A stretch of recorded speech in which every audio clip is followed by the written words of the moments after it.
The sphere, it needs to remain hidden. If everything you've told me is true, I agree. I swear. You need to stop Donovan, Harold.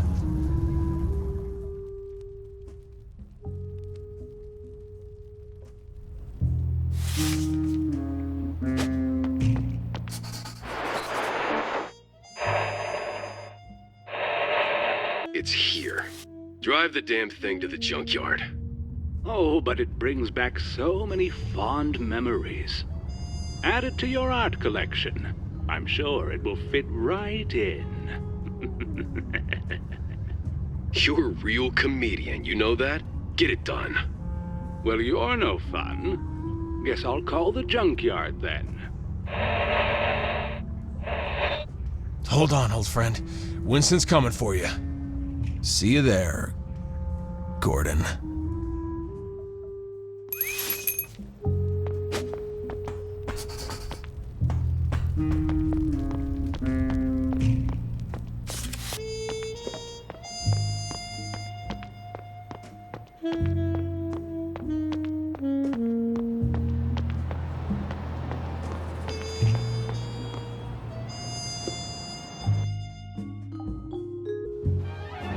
This city really matches my mood. Where to next?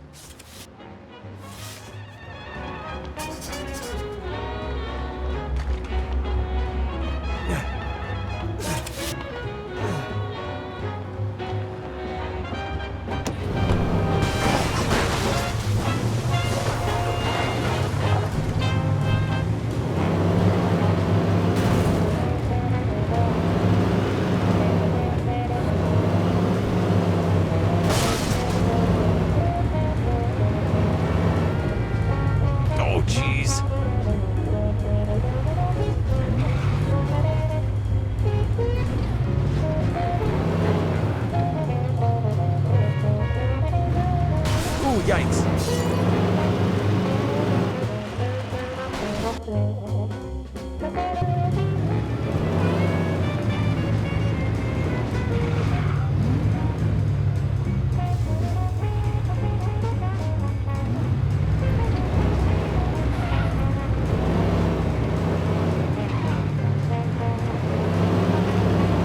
Watch out!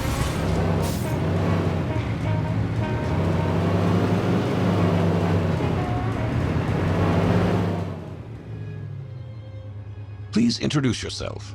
The name's Theodore Leon. I'm the owner of a scrapyard in New Reed. And can you tell me who this man is? Him? Oh, that's just Mr. Gray. He hung around the junkyard for a few weeks. He just showed up one day. Kept talking about how he was going to build himself a car. I figured he wasn't all there in the head, you know? But he seemed harmless enough, so I let him be. And can you tell me what happened on that day? It was just before lunch. This man showed up, towing a pickup truck. Said he needed the car scrap, but he wanted to run the presses on his own. He wanted me and my guys to bugger out, take an hour-long lunch break, and not bother him. And what was your response? I was about to call the guy crazy, thinking he could order me and my boys around. Besides, that thing had all sorts of strange contraptions slapped on it. Might be worth something, those contraptions. Why would he even think about trashing it? I was about to call him a fool. I was even thinking about offering to buy it from him. But, something was off with this man. He kept on smiling through the whole thing, but it was like the smile of a vulture, you know? After a while, you get the feeling he only really saw you as a corpse. In the end, I got my men together and told them I was treating them all to lunch. My boys must have felt the same thing I did, because we all left in minutes. We were gone for an hour. Now, I can't tell you what happened during that time. Of course, you already know what we found when we got back.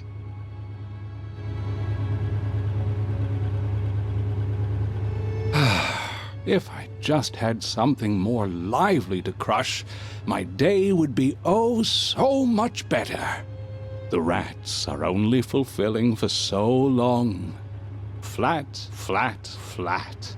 Oh, the squishy, juicy ones are the best.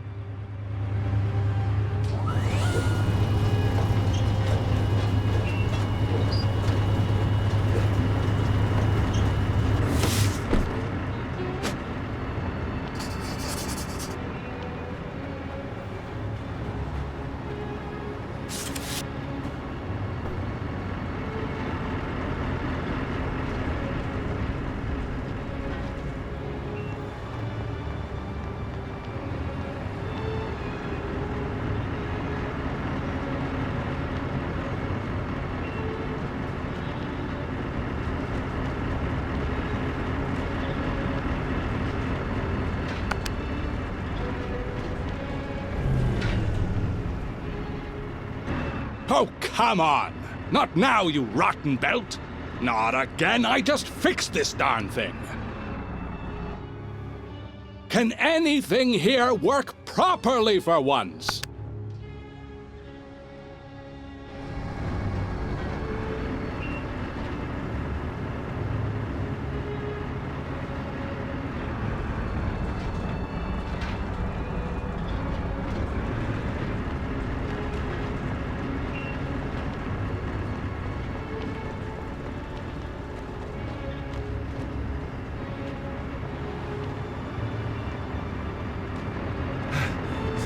I should have known it was you, Winston. This had your stench all over it.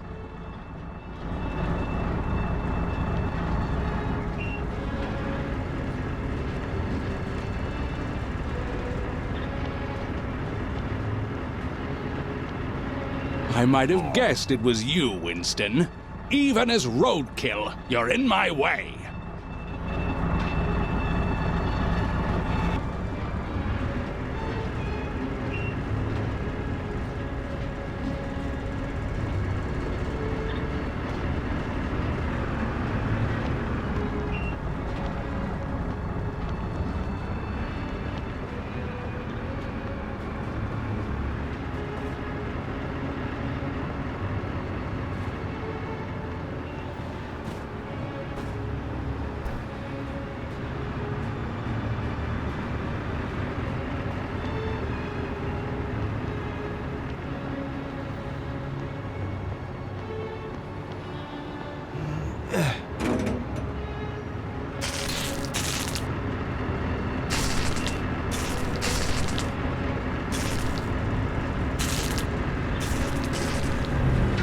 This belt is as unreliable as the junk it carries.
That might be just what I need.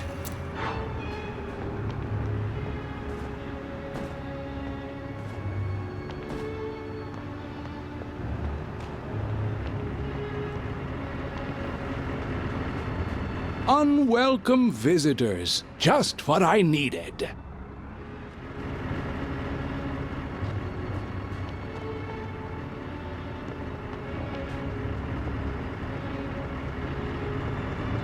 Intruders? Now? Lucky me.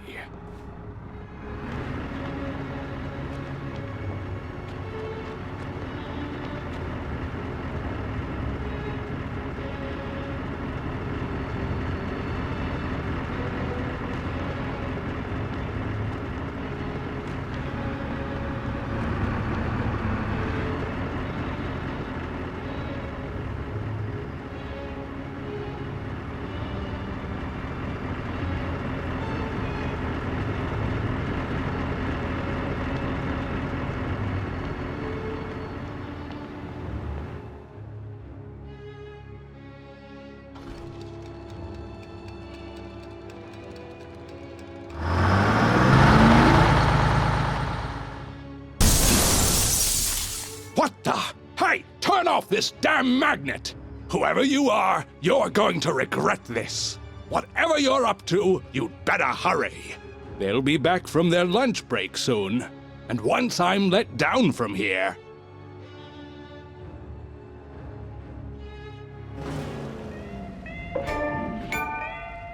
Donovan and Gordon had set out to destroy not only Winston, but also his car.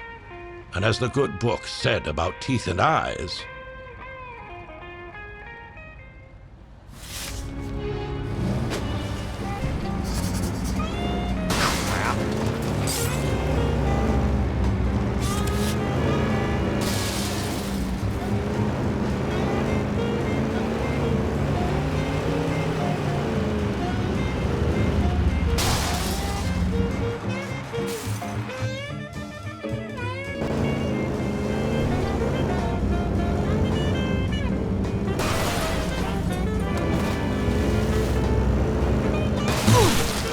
as CEO of Deliver at All Costs, Donovan had the best parking spot in the company.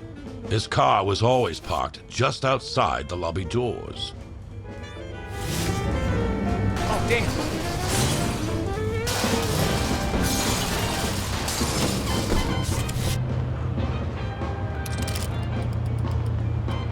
Isn't that Donovan's car?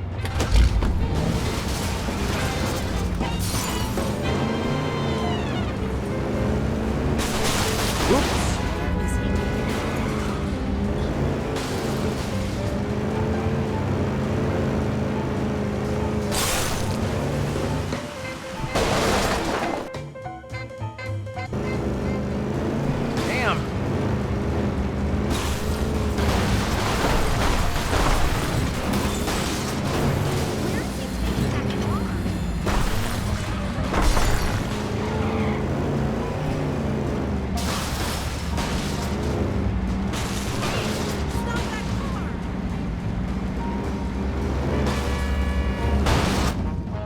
That looks awfully similar to Donovan's car.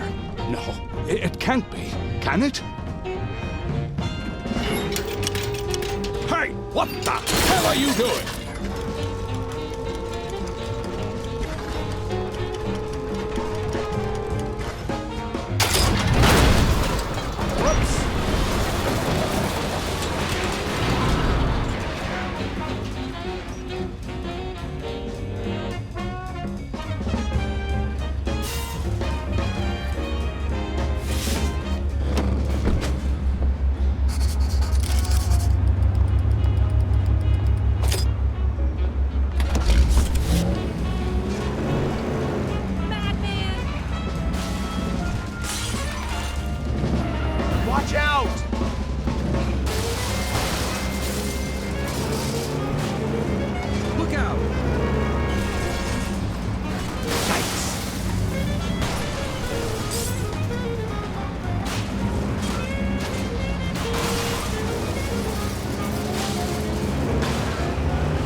Heard you're collecting art now. Got your crown jewel right here. Now you can enjoy the wonders of public transportation just like everyone else. These events triggered a more personal repercussion. One that Mr. Green would soon confront right at his own doorstep.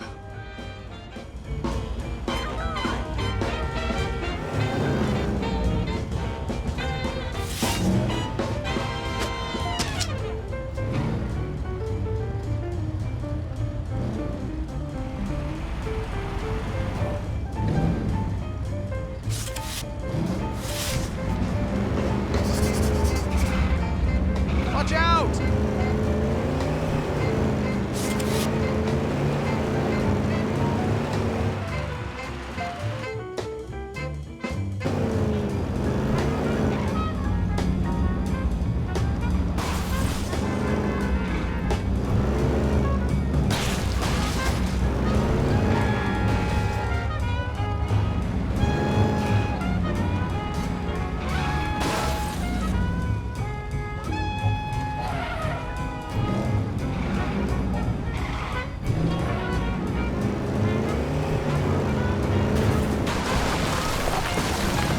It's just a scratch.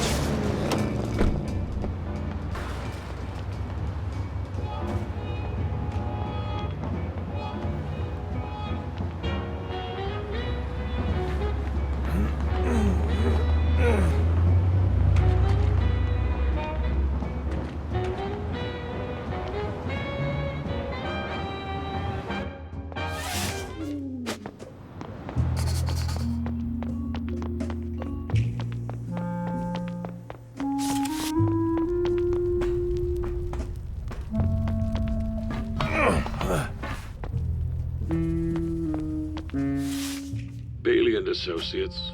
It's Allison. Any news? Hi, Allie. I'm afraid not. The crashed car? It must be Winston. Allie. I can't reach Donovan. He's become a recluse. Ever since he asked those men to install that weird door to his office, he doesn't attend board meetings anymore. He barely even talks to Gordon. Allison, we're getting dangerously close to a conflict of interest here. I can't see you anymore. What? Please, Florian, please, not now. I could be recused from the case. Please understand. Florian? Once more, please. For the record, would you please state your name and position at Deliver at All Costs? Allison Denver, chairwoman of Deliver at All Costs. Recently rebranded from We Deliver. Or, I guess it's been 2 years now. What is your relationship with Mr. Goethe Jr.? He's my cousin. That would make Harold your uncle, correct? That is correct. Wouldn't that give you unique insight into the Goethes and their relationship with Mr. Green? To an extent, yes. When did you first notice the strained relationship between Mr. Green and Mr. Goethe Jr.? During a phone call in April 1959. Donovan mentioned Mr. Green had just lied to him about where he's from, I think. And how did Mr. Goethe Jr. react? Initially, affronted. It felt as if I managed to talk him down, though. People tell white lies all the time. I don't approve, but usually it's just to avoid embarrassment. Did he? Let it go, I mean? Occasionally things surfaced, but it wasn't until... December 23rd, 1960? Exactly. I'll never forget that day. Please, go on, Miss Denver. He called me to his office, showed me a newspaper and a journal that...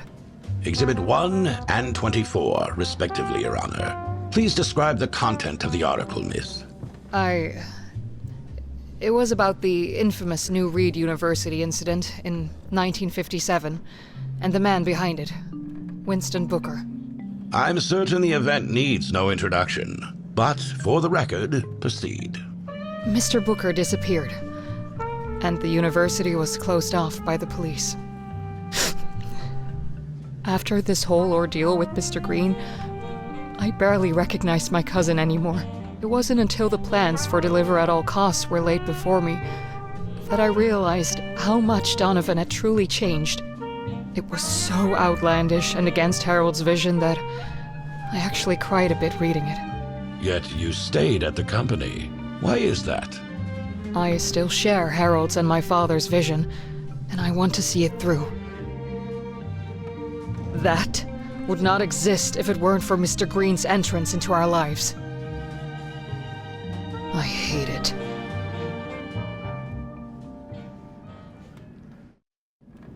Florian, please go ahead with your questions. Thank you, Judge. Miss Denver, could you please identify this object on the screen? That is Mr. Green's journal. And how did it come into your possession? It was given to me by Donovan. And how did it come into his possession? I don't know. Are you aware that this item disappeared from the evidence locker this morning? What? No? You are, in fact, the only person in this court besides myself who knows its full contents. The AEC. That agency is mentioned numerous times in Mr. Green's journal, is it not? Yes, it's literally on every page. Yet, the AEC does not operate within any of the areas mentioned in the journal. There is no Stanley Division.